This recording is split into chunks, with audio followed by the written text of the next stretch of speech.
Now, in order to see the relation between asymmetric and reflexive, it is interesting to note this point. From this point we can derive the relation. See this? Now we are talking about the number of relations, or the relation between reflexive and asymmetric. So what can you say is, one point is for sure: if a relation is reflexive, then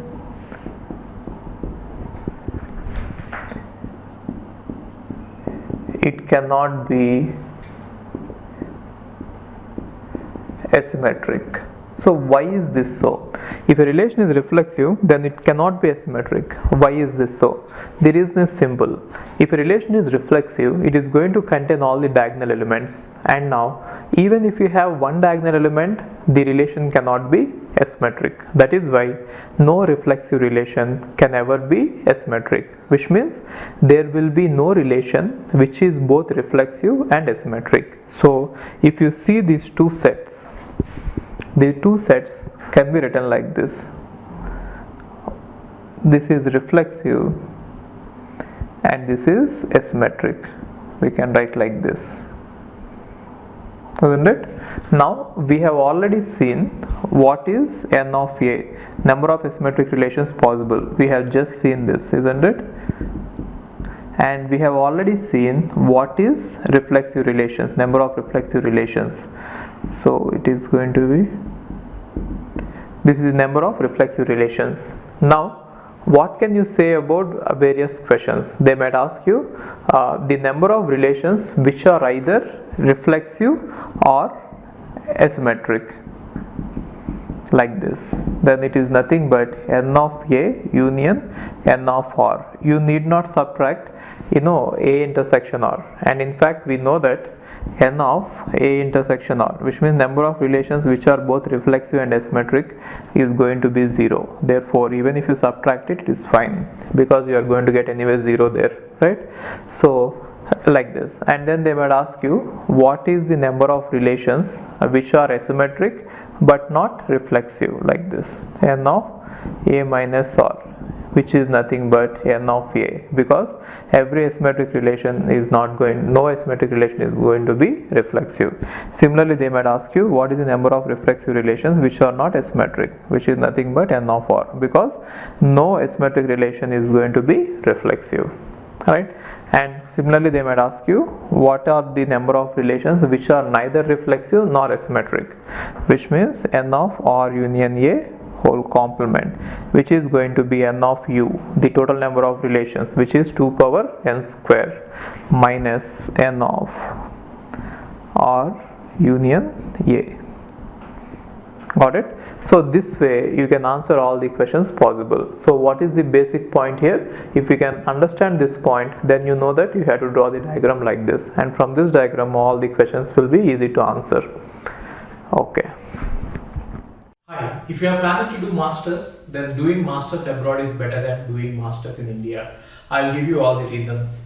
So first reason is, out of 1 lakh students who take GATE every year, there are only 500 seats in old IITs.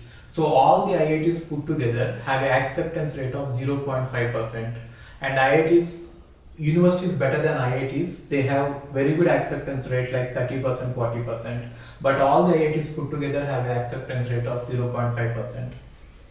And if you are working hard to get into IIT Bombay's ranking is 177 and IIT Roorkee's ranking is 400. If you are happy to get into IIT Roorkee, then getting into universities better than IIT Roorkee is easier compared to getting into IIT Roorkee.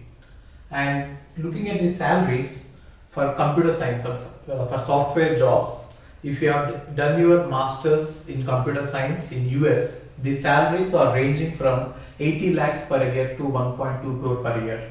So even if you take an average of 1 crore per year, your savings will be much higher than the salaries in India. After taxes and your cost of living, you can easily save 40 to 50 lakhs per year. And in India, the maximum jobs that you get is around 30 lakhs. So your savings will be much greater than the salaries in India.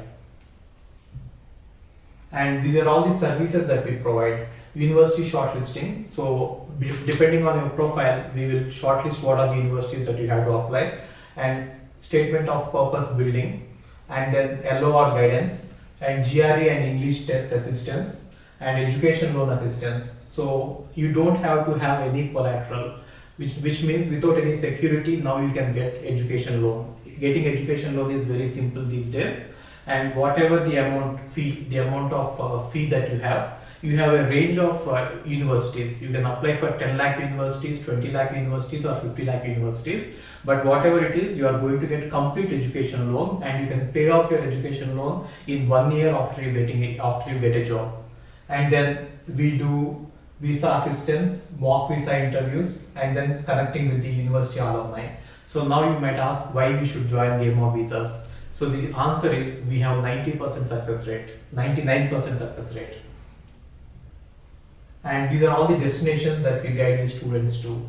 So we guide students to any country that you want to go. So now it is not just USA. We guide to UK, Germany, Australia, Canada. So we guide students to all the countries. We work with all the destinations. And if you are interested in going abroad, you have to just drop us a message on this WhatsApp number 9494 555 454. Okay, thank you.